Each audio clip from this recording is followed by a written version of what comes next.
All right. Good morning and welcome. Thank you for joining us this morning.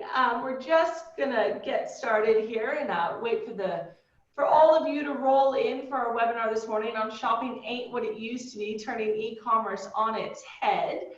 We've got quite a few joining us this morning, so we'll just give it just a second. Oh, good morning. I'm very excited here. We have daylight savings, or we don't have daylight savings here in Western Australia, so we're an hour later this morning. It's a little bit nicer for those of you that are joining us from Western Australia. Well, we might go ahead and get started. Welcome to the Upskill and Chill sessions brought to you by Sked Social. Everyone in social media wants to go viral, but just not like this. We're in times of global turmoil, and like many of our customers, it's a hard time to run a business.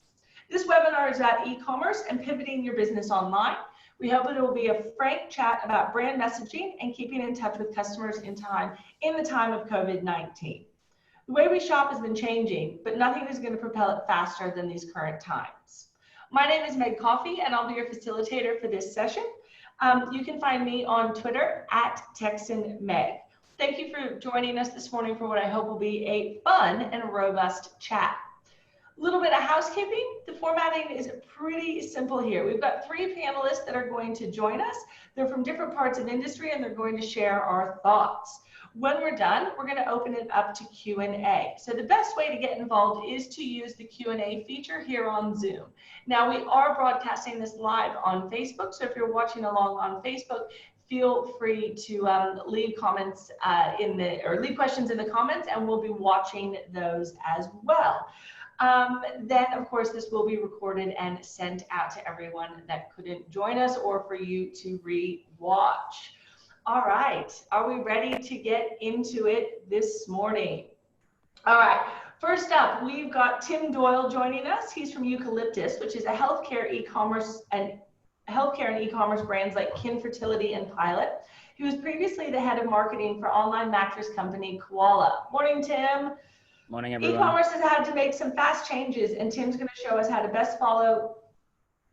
Tim, sorry, I messed up on this bio here. Tim is going to be one of the. He's going to give us some tips and tricks from his experience and maybe some strategy on transforming your business into an e-commerce powerhouse.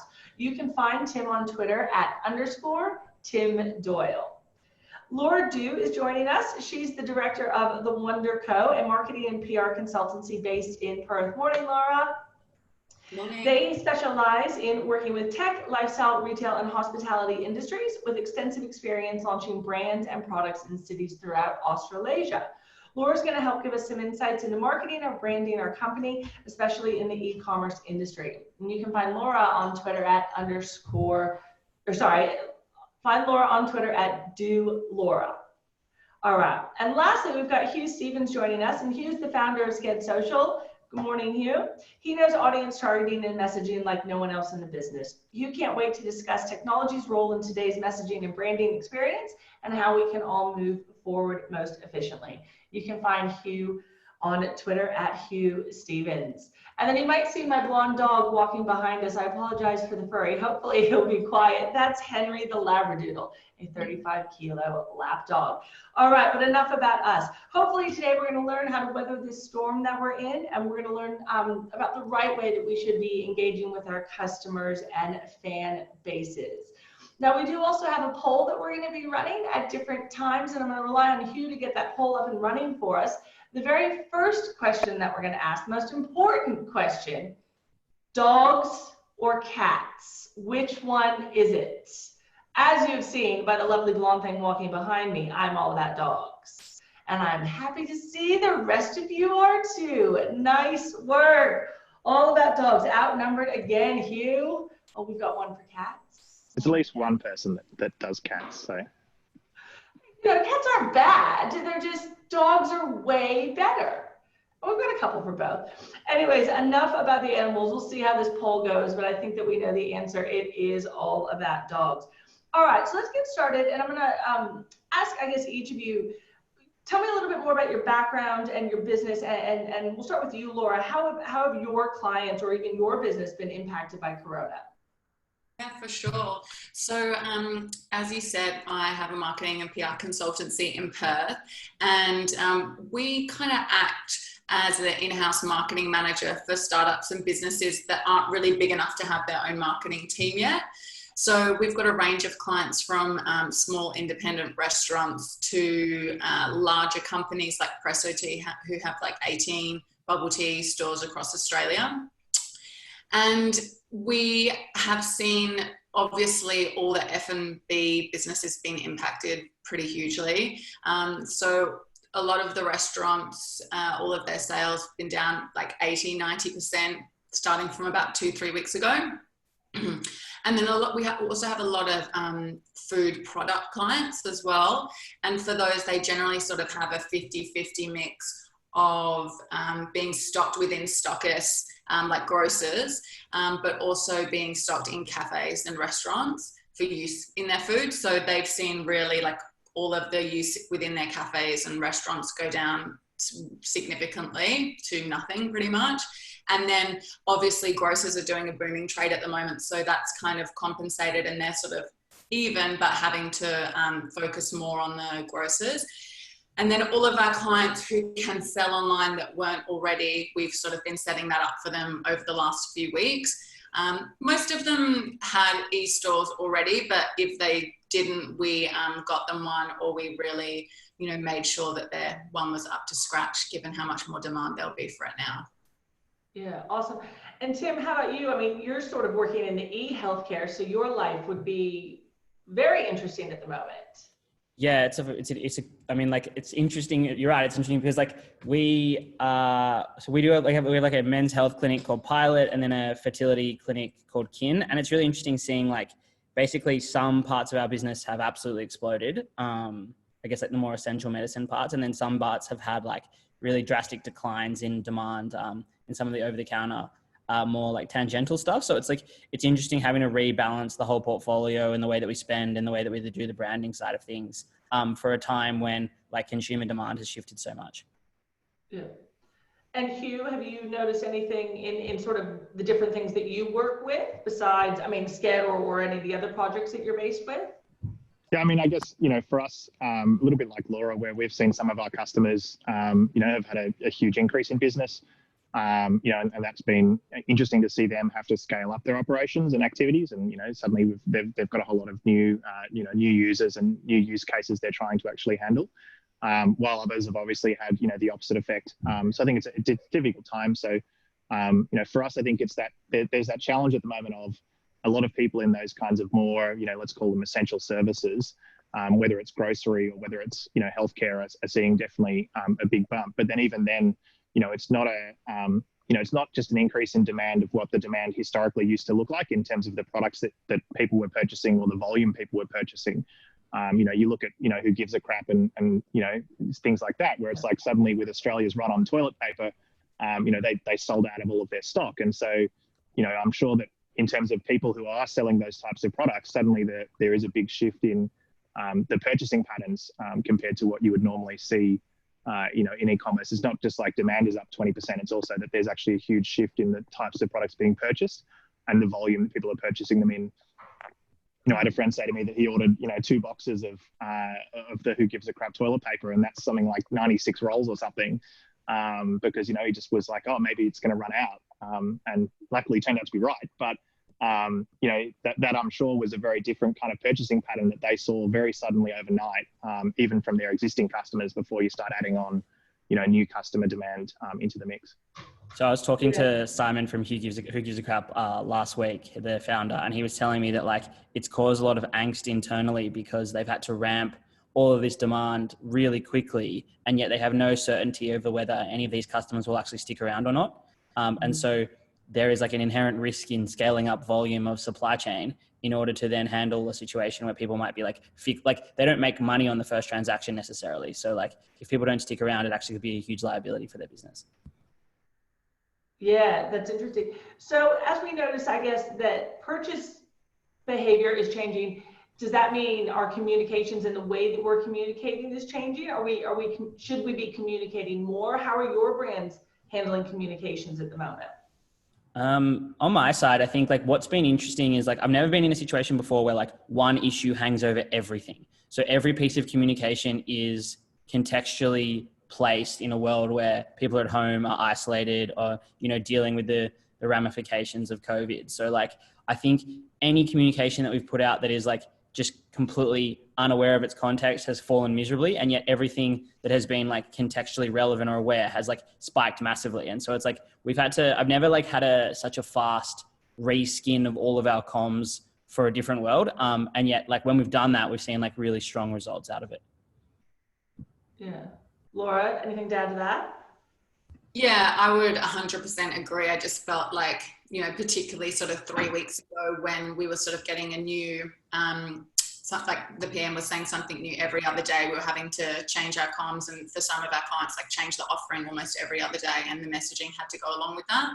And I really just think at the moment we're trying to strike a balance with all of our clients to obviously convey the messages about sort of like everything they're doing to protect people's health, because obviously people's lives are at risk here, but also trying to brighten people's day when they're, you know, some people are by themselves at home, or, you know, some people are having a tough time for whatever other reason to do with the current situation, and just trying to sort of still have that authentic brand voice and try and brighten people's day a little bit, as well as reflect the severity of the situation and how serious the clients are taking it.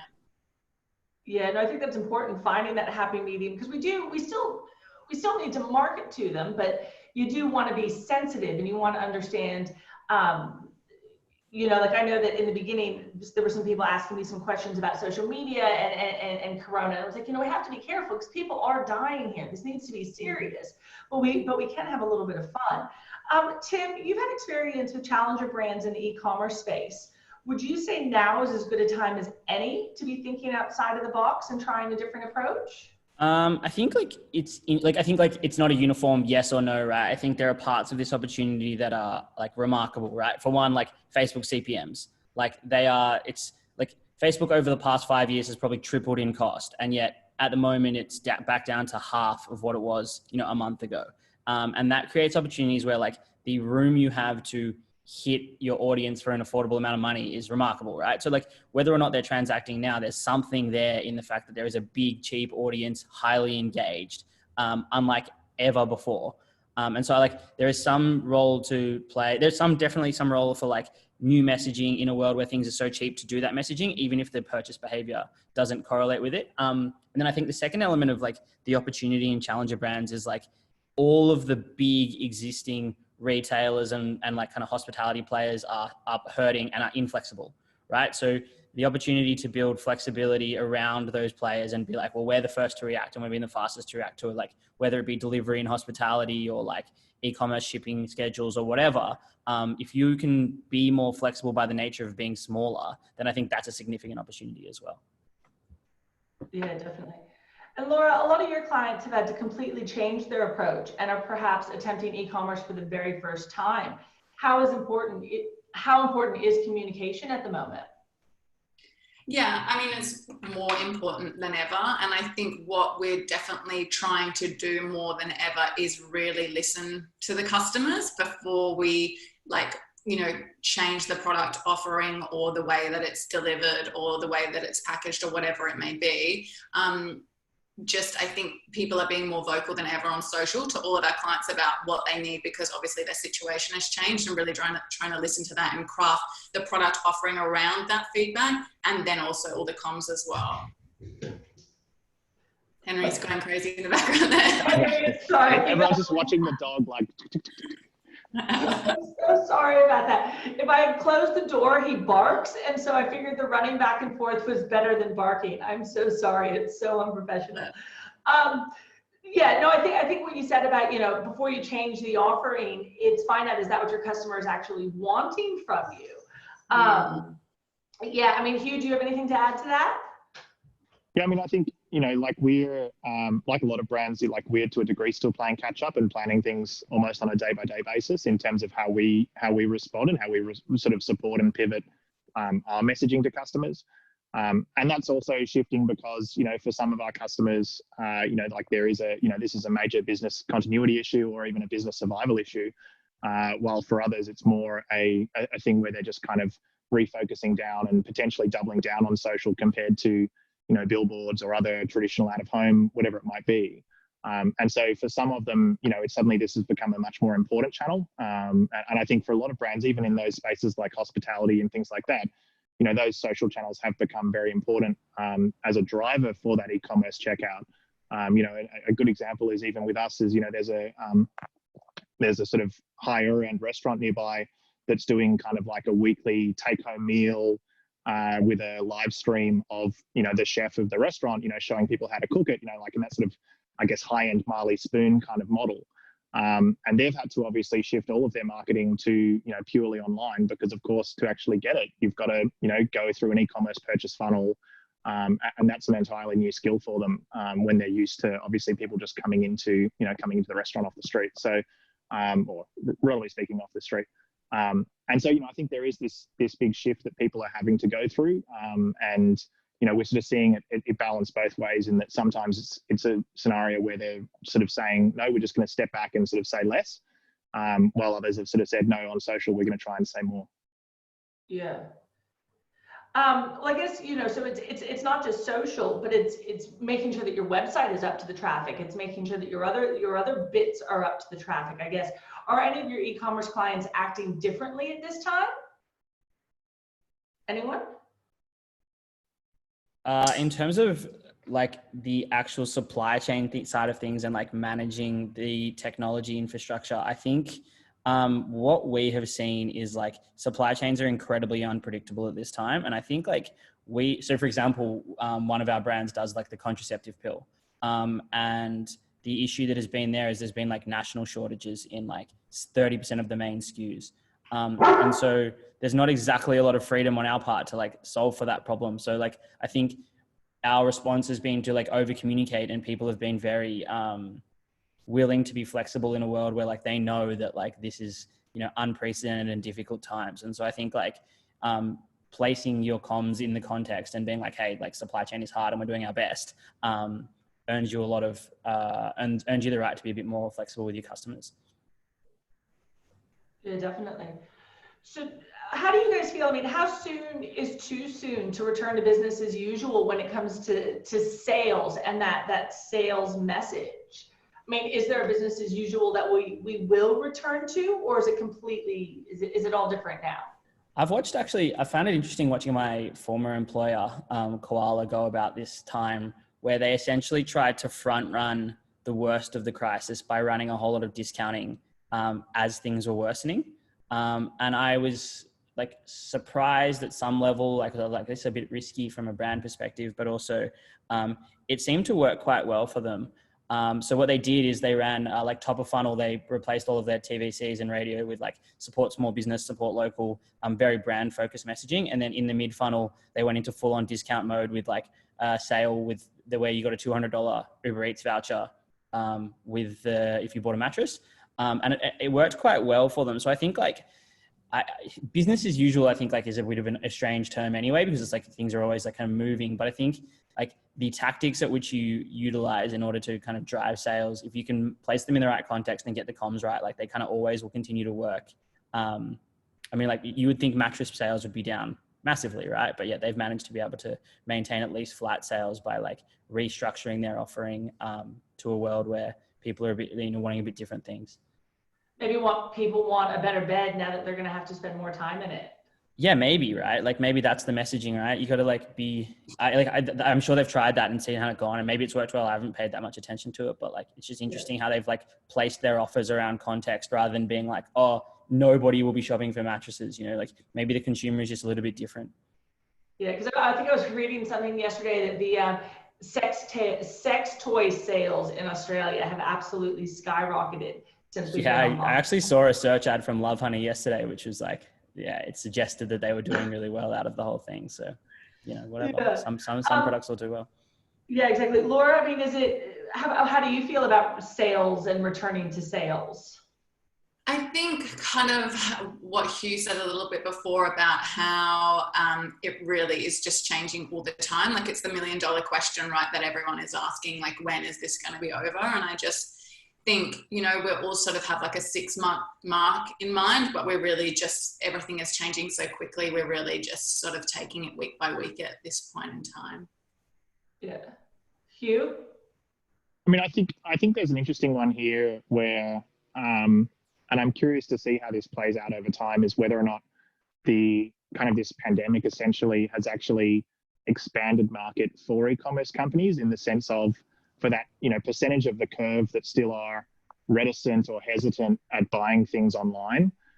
Maybe this will be the kind of, I guess, the catalyst to get them to actually have those first early positive experiences of, oh, you know, I can buy fashion online and it's okay to return it. And, you know, the returns process isn't that difficult. And maybe this will actually potentially expand the e-com market as a result, which I think is going to be interesting to see how that plays out over time, maybe once things do start getting back to normal, whenever that is. And so I'm kind of curious to see how that goes, because, you know, again, sort of anecdotally, you know, some of the perhaps the older people that I know in their sort of like, you know, 60s and above, they're now doing Coles online. They're now, you know, doing those sort of activities, you know, purely online. And that's a very big change in behavior and mindset and activity for them.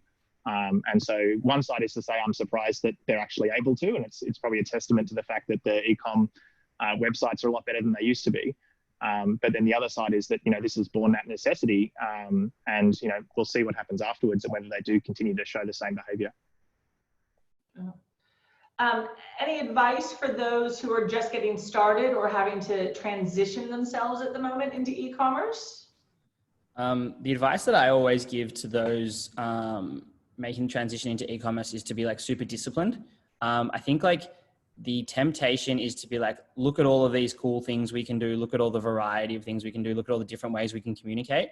When I think in reality, like for most brands, you've got a very small amount of people's attention. So being disciplined about like what you actually offer and like delivering that really well. So for example, like Koala, right, sells one mattress, has like one very simple proposition, which is like fast delivery, convenient returns, like 120-night trial. So it's an entirely convenience-based business, and it just hammers that message again and again and again and again and again until people like that's like drilled into people's heads. And I think a lot of businesses, when they start on e-com, because there's so much flexibility around what they can do, they try to do 1,000 different things for 1,000 different people. So I think like being really disciplined about what you're offering and like what you actually differentiate on, and then communicating that repeatedly and like diligently is actually the most important thing about launching, because like you only really get small amounts of attention from people, and that attention is very fractured.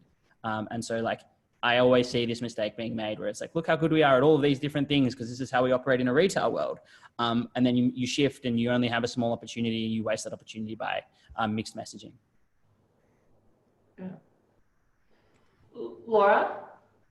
Yeah, I would think like moving on as the next step from there, I think, you know, we work with a lot of startups that are really small and they're just starting off. And for me, I just say to them, you know, spend as much time as possible now looking at the customer journey, looking at the way you're going to automate everything, looking at the referral program, because it takes a lot longer in the beginning, but then once it's set up, you know, it's relatively low touch. And I think you can't spend enough time on that at the beginning if you're just starting off.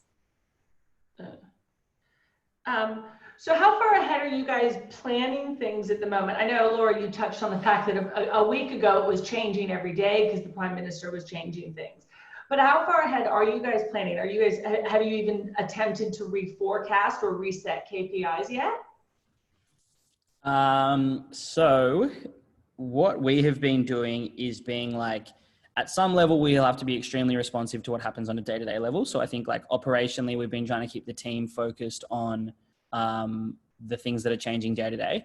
And yet we've also thought that like a lot of this noise that will happen over the next few months doesn't necessarily change like the entire long-term outlook for the brand. So what we've been also trying to do is like, be like, all right, well, how do we come out of this with the strongest possible offering? And like, what pieces of infrastructure do we build now? Where do we focus in terms of technology and like long-term marketing plans in order to like come out of this in the best way, rather than being like overly tactical and like running ourselves into the ground by trying to respond to every change in legislation that happens. Yeah. Hugh? Yeah. Or Laura? Sorry. Yeah, similar with us as well. I think, you know, we are looking at campaigns for the end of COVID and moving into like a more slightly normal space, though I'm sure nothing will be untouched by like what's going to happen over the next few months. And then keeping it sort of slightly more loose for the next 3 months, because we did sort of start changing things significantly, and then any sort of campaigns we were working on just weren't going to work. So working on a bit more of a reactive work model, which I don't like, but unfortunately that's kind of the way it has to be at the moment. Yeah, no, I agree. It's definitely reactive, just because just as soon as you get something ready to go, it seemed like the sentiment would change, or the laws changed, or it was just, yeah. How about you, Hugh? Yeah, I mean, I think you know, we're probably a little bit like Tim in that there's a short-term plan, there's a long-term plan, and the long-term plan you know, hasn't necessarily changed. You know, a big part of our, you know, big part of our objectives this year was to sort of shift a lot of spend out of performance and into brand. And so that part hasn't necessarily changed. And the short term actually potentially allows us to bring some of those plans forward with, you know, with the effect that Tim's just mentioned of, like, generally speaking, display CPMs are down, whether it's in trade press or, you know, Google display or Facebook display. And so that may actually be something that catalyzes that shift to be brought forward. But then at the same time, I'm not going to lie and say that every week we have a new, you know, a new marketing plan in terms of comms. You know, so we are still trying to shift and work out exactly how we do kind of draw that balance. You know, as was mentioned at the start of the webinar, it's the balance between, you know, I guess acknowledging the issue on a brand level and the difficulty that it brings, but then also, you know, a big part of our sort of brand messaging has always been that sort of, or trying to have that sense of like fun. And fun is still important at this time. You know, and so it's sort of like, you know, and we've sort of had the conversations internally from some of our team where it's like, oh, you know, you can't make a joke about working from home because, you know, people aren't choosing to work from home, they're being forced to work from home. And it's like, well, yes, that's true, but like we can still see the humor in the fact that, you know, the change of, like, you know, people's dogs, you know, running into Zoom calls and all that kind of stuff. You know, like it's the BBC, that famous BBC video all over again. You know, and even like was like, you know, last night, you know, my partner was saying, oh, you know, he hates it how on the 7:30 report interviews, he doesn't like it when they've clearly like gone to somewhere with a blank background and all sorts of stuff because they're, you know, they're going to be on TV. He likes it so much better when you can see the bookshelves and you can like look at, you know, what's in the background. And so I think it's that, you know, there's that side of fun and there's those things of changes in consumer behavior that you can try and hook into. And it's just kind of how you draw the line between that and kind of the respectfulness of going, yeah, like, you know, at the same time, this is a pretty bad time for business. You know, this is a pretty bad time for society. Like a lot of people are obviously very, very ill and or dying when they shouldn't be. And so how do you kind of, as a brand, how do you draw that that balance between the messages? No, that's great. All right, well, we might open it up to Q&A at the moment. So anyone that's joining us, feel free to use the Q&A to send your questions through to us, and we'll get one of our lovely experts that's joined us this morning to answer that. I'll start. What brands, have you guys seen any brands or any ads that are just absolutely nailing it at the moment, that are just doing it right? I think one of my favorites has been the Guinness one, where it was the white couch and a black background, but it made it look like it was a glass of Guinness, and it was just saying stay at home. I thought that was pretty clever. How about you guys? Have you seen anything, or do you know of any brands that are just nailing it? I mean, I think like there are two types of responses here. There are like the big budget brand responses. And I think like the Guinness one is a really good example of that. I think like Nike's workout from home stuff has been really clever. And I think like a lot of the like general like advice to stay at home. So Telstra changing their Wi-Fi name to stay at home, whatever they did, like cool little touches that like make you contextually relevant. And that's like big brand advertising. I've also been really impressed by some of like the direct response, Facebook mid-funnel stuff that we've seen, where people are like contextualizing home workouts or like online yoga courses, or even like actually the response of, I don't know, anyone who watches YouTube is probably seeing a lot of these, but like the response of Masterclass in terms of the speed at which they have upped volumes and obviously taken advantage of like a clear opportunity is remarkable. I'm so impressed by it. Like the variety of creative that they produce on a short run, B, how well structured their creative tends to be, C, how quickly they've responded to a media opportunity in a way that like still feels reasonably tactful. So yeah, I think like there are the DR guys that are responsive, quick, and contextual. And then there are like the big brand guys that are able to like play to small changes in their overall branding, but like that are relevant at this time. Yeah. I don't have a specific example for a brand, but what I have been noticing over the last couple of weeks, which has been like uplifting in a time which hasn't been so enjoyable, is small and big brands sort of really working together and trying to do something to help other people out, particularly those who need it, whether it's healthcare workers or the elderly. It's been really great to see brands respond and, you know, tailor something specifically for a problem that they're having or giving them something totally for free. And I just think that's been really nice to see over the last couple of weeks. Hugh, have you seen any? I've really liked even the simple messaging of the way that you've seen a lot of fashion brands in particularly email and EDMs have shifted into the like work from home fashion. I really like that. And sometimes it can be quite quirky and strange where it's like, you know, hat brands talking about, you know, how do you wear your hats when you're on video calls all the time or whatever it is. But I think that's that's kind of that interesting low hanging side. I think, you know, to pick up on Tim's point from earlier as well, though, it's been interesting as well to see the brands that have both small and big, you know, and I think it's not just necessarily the big brands, but the brands that are able to have that quick responsiveness to creative and to campaign work. And I know Tim's very passionate about the whole, you know, sort of in-house agency model for sort of mid-size and larger brands. And this is probably a good testament as to when that kind of strategy really pays off, is because you are able to have that, you know, end-to-end funnel, end-to-end execution internally. So, you know, Masterclass obviously isn't exactly a small company, but you know, you're able to actually suddenly spin out all of this creative at a quality that you wouldn't necessarily see, you know, rather than just going, great, let's just take all the Facebook ads and just swap out the text. Yeah. Well, there haven't been. I'm surprised no one sent any questions through. This is your chance. If you have any questions, feel free to use the Q&A. Otherwise, I might we might leave it with this one. What's your one piece of advice? And we'll start with you, Laura. What's your one piece of advice for comms at the moment, for brands communicating with their customers? What's the one thing you would tell them? Yeah, I think, you know, we've never had a more captive audience at home for digital. And I think it's good to take that opportunity and just making sure, you know, it's a more important time for brand storytelling than ever before. And just making sure that, you know, you crafted your brand story really well and you're using sensitive, yet somewhat fun communication to engage with your audience and tell that story.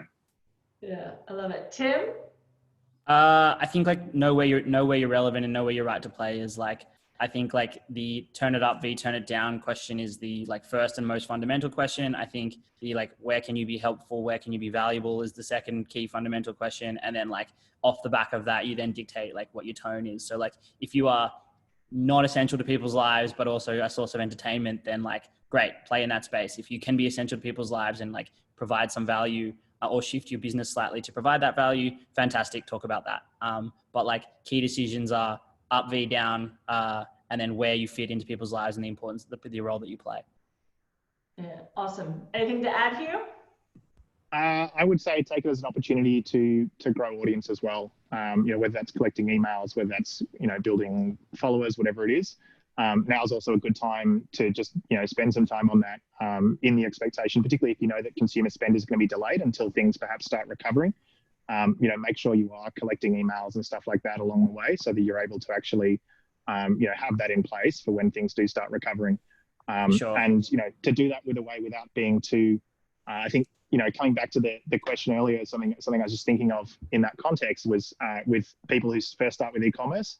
The worst thing that you see, I think, is when it's often smaller businesses, but it happens with big ones too. You know, they'll do their first foray into e-commerce and they'll just like switch on every plugin, and you end up with these like 400 CTAs on a page, widget things popping in, and this coming in, and this coming in, and it's just like, it becomes really overwhelming. And so sometimes I think it's that, less can be a lot more. And whether that's particularly in that sort of space of the actual e-commerce side itself, is I think people very easily fall into the trap of just like ramming in more and more stuff, when really for the consumer, like you need to just narrow down the messaging, simplify the messaging, and have a very clear kind of actions, without, just sort of making the whole thing a dog's breakfast. Yeah. I Awesome. just to reinforce that we've seen a 4x increase in email signups across our content brands. So like hugely true if you can think about what the like low effort, high engagement version of getting people to engage with your brand is. Yeah. Awesome. All right. Anyone have anything else to add? I think it's been a really great chat this morning. No? All right. Well, that about wraps it up. This is the last session of the planned sessions, shall I say, of Upskill and Chill with Sked Social. Oh, we have a question. We do have a question. All right. Which way would you recommend small businesses to go at the moment? Would you say social media, advertising, Google ads, something else? What would be your advice for small business and maybe small budget? I just would reinforce that like it's never been a time, and there's never been a cheaper time to go back to the channels that have worked for you historically, because they are 30 to 50% cheaper than they've ever been. So I think like the channels that have worked, like now is not the time to be looking for value out in new channels. It's just not necessary. Like the big channels are cheaper than they've ever been. So what you were saying earlier about display, about Facebook, about the various Google products, if you found success on them before, they are guaranteed to be cheaper now.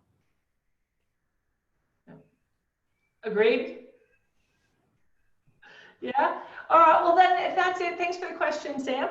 That does wrap it up. A huge thank you to Hugh and the team from Sked Social for their help in pulling these sessions together. And of course, to our wonderful panelists, Tim and Laura. Thank you so much for joining us this morning. I really appreciate you taking the time to share your thoughts with us. So my name is Meg Coffey, and it has been an absolute pleasure chatting with you over the past few weeks as we tackle marketing in the time of COVID. I hope that you have enjoyed these conversations and have been able to find some use for our experience. We're hoping to hold similar sessions again in the future, so please feel free to reach out on meg@skedsocial.com with your ideas and unique insights that we should share. Until next time, please stay well and stay home. Thanks. Thanks, guys. Thanks, y'all. Thanks. Bye.